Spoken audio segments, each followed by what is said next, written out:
And what I want to do now is actually hand out this basic sketch chart, because not everyone is familiar with the structure of Christian churches, let alone the relationship, similarities and dissimilarities between Christian churches in the West and Christian churches in the East. And so this chart will easily kind of show that compare and contrast. Now, ever since the Rus accepted Christianity at the end of the 10th century, that symbolic date 988, when Volodymyr I, Grand Prince, adopted Christianity for the Rus. Ever since then, the Orthodox East Slavs were part of a metropolitan province, as you can see on this, in the Eastern Church side, the third level down, we have metropolitans, or the heads of a metropolitan province, and that metropolitan province was based in the city of Kyiv. To make a long story short, the world is divided according to states and their boundaries, but the world is also divided by churches, and the churches have their own boundaries and their own subdivisions, if you will. And on your list here, you see those subdivisions in the Western Church and in the Eastern Church. Now, the Kyivan Metropolitan Province, which on this map shows in relationship to the period we're talking about, Lithuania and Poland, the Kyiv Metropolitan Province was within the church jurisdiction that was headed by the Orthodox Ecumenical Patriarch in the capital of the East Roman Byzantine Empire, Constantinople. And as you see on your list here, the kind of symbolic head of the Eastern Church is that Ecumenical Patriarch of Constantinople.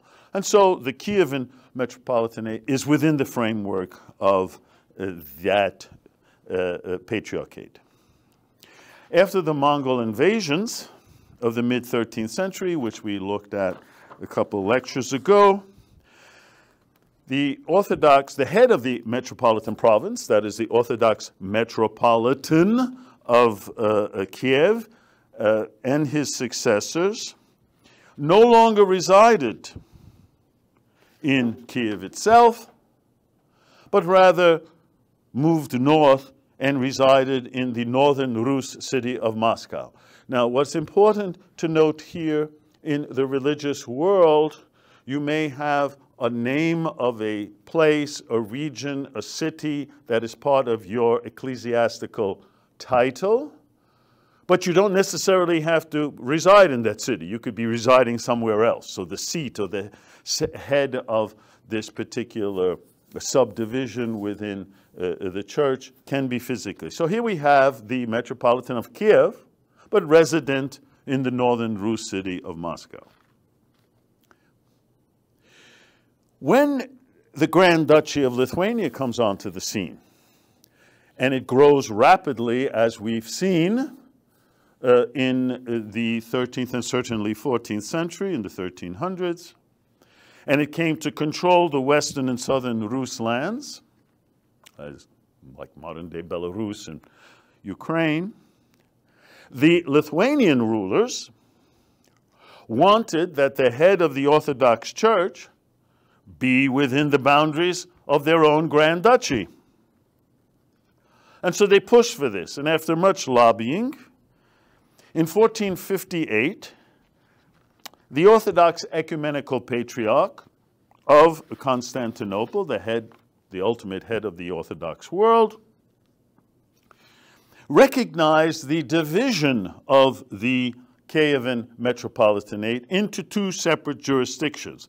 And each of them claimed the title and had the title of Metropolitan of Kiev and all Rus. One of them had its residence in Moscow, as I've already said, and now the other in Lithuania, in a town called Navarhuda in Lithuanian, in Belarusian, because it's located in the present-day country of Belarus.